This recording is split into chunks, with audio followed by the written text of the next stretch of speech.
Today we'll talk about what was perhaps the greatest explosion in history. June 30, 1908, 7:17 a.m. Tunguska, town of Siberia. In the midst of early morning calm, a strong explosion, whose origin is still unknown, burst into the tranquility of the moment. One of the causes that the official sources most attribute the explosion to is that a meteorite impacted the Earth.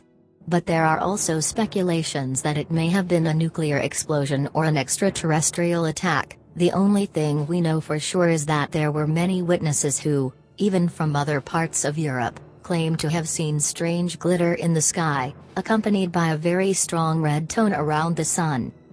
For several days after the event, the witnesses also claimed to have perceived an object falling from the sky. In addition, some seismic movements were recorded and an increase in the atmospheric pressure measurements occurred.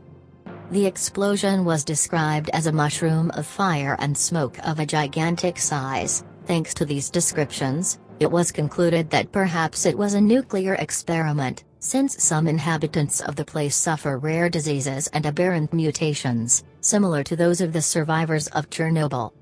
It destroyed 2,000 kilometers of land, which left fallen trees and burned forests, but interestingly, there was no evidence of craters in the area. In 1970, came to light a hypothesis that suggested the explosion of a comet of approximately 100 meters in diameter, but that left no evidence, because the comets are composed, for the most part, by ice.